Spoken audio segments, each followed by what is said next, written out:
धन्यवाद सभापति महोदय। मुझे आपने मांग संख्या 27 चिकित्सा और स्वास्थ्य और मांग संख्या 28 चिकित्सा और स्वास्थ्य शिक्षा पर बोलने का मौका दिया। मैं सभापति महोदय आपके माध्यम से माननीय मंत्री महोदय से मांग करना चाहता हूं कि हमारे यहाँ पर आनंदपुरी, बागीदरा, गांगड़तलाई तीन ब्लॉक पड़ते हैं, जिसके अंदर जितने भी हमारे आनंदपुरी ब्लॉक के अंदर कुल 96 पद स्वीकृत हैं। इसके अंदर मात्र 1 सृजन है और 39 पद रिक्त हैं। तो मैं आपके माध्यम से मंत्री महोदय से कहना चाहता हूं कि यह हमारी स्वीकृत जो पद हैं वो जल्दी से रिक्त पदों को भरा जाए। माननीय सभापति महोदय, हमारा दूसरा ब्लॉक बागीदरा पड़ता है, जिसके अंदर सर्जन के 14 पद रिक्त हैं और रेडियोलॉजिस्ट के 4 पद रिक्त हैं, फार्मासिस्ट के 5 और कुल एएनएम के 19 और सीएचओ के 9 पद रिक्त हैं। इसी क्रम में माननीय मैं सभापति महोदय आपके माध्यम से मंत्री महोदय से को अवगत कराना चाहता हूं कि सभी जितने भी विशेषज्ञ डॉक्टर जो भी रिक्त पद हैं वो जल्द से जल्द भरे जाएं।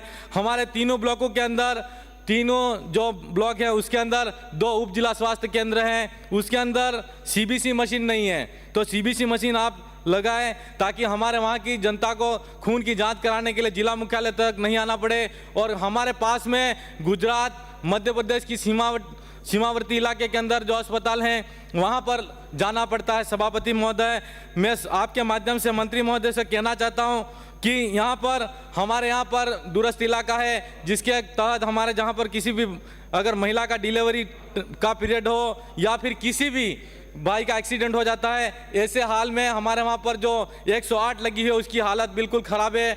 तो कई वहाँ आने जाने में समस्या है। आपके माध्यम से मंत्री महोदय को अवगत कराना चाहते हैं कि 108 जल्द से जल्द वहाँ पर तीनों हमारे जो ब्लॉक हैं वहाँ पर उपलब्ध कराई जाए। और साथ ही साथ मैं आपके माध्यम से सभापति महोदय मैं अवगत कराना चाहता हूं कि हमारे वहां पर सोनोग्राफी और एक्सरे के लिए गुजरात और मध्य प्रदेश के जो इलाके हैं वहां पर जाना पड़ता है और काफ़ी हमारे वहां पर जो रोगी होते हैं उनको समस्या होती रहती है।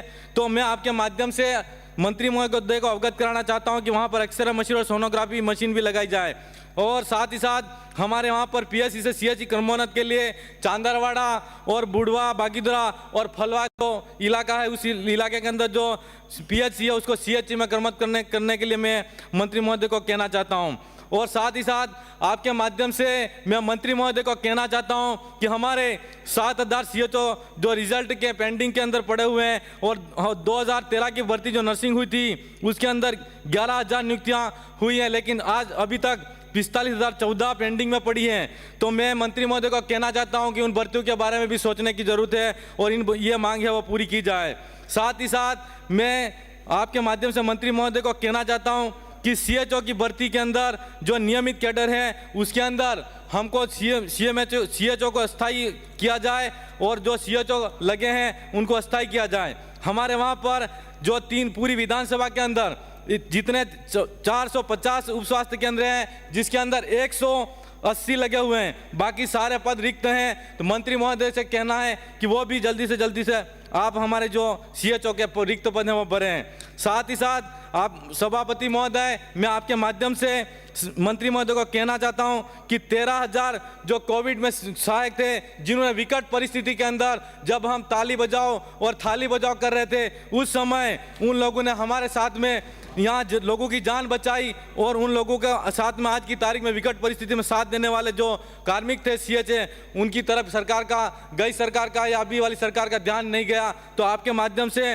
मैं मंत्री महोदय से कहना चाहता हूँ, मात्र 1 मिनट मंत्री महोदय, सभापति महोदय, तो उनको भी या तो उनके जैसे उन्होंने जो सेवाएं दी उसके लिए बोनस अंक का प्रावधान किया जाए या जो कोविड के अंदर सीएचए थे उनको कहीं ना कहीं उनको लाभ मिले, ऐसी कोई आप योजना बनाएं। वो इन्हीं सब की मांग है, वो मैं आपके माध्यम से मंत्री महोदय तक पहुंचा रहा हूं। सभापति महोदय, इसी तरह हमने हमारे वहाँ उस क्षेत्र के अंदर हमारे वहाँ पर जो संभाग मुख्यालय है और संभाग मुख्यालय होने के बाद में मेरी विधानसभा के अंदर 3 ब्लॉक हैं, उसके अंदर चिकित्सा कि चिकित्सा और शिक्षा की बात करूं तो वहां पर जीएनएम के लिए एक भी कॉलेज नहीं है। तो आपके माध्यम से मैं बागीदरा ब्लॉक के अंदर एक जीएनएम को नर्सिंग कॉलेज खोलने की मांग रखते हैं। सभापति महोदय, आपने मुझे बोलने का मौका दिया, उसके लिए मैं पुनः आपका जोहार, अभिनंदन। जय जोहार, जय आदिवासी, जय भील प्रदेश, जय संविधान, आप सबकी जय, जय भीम।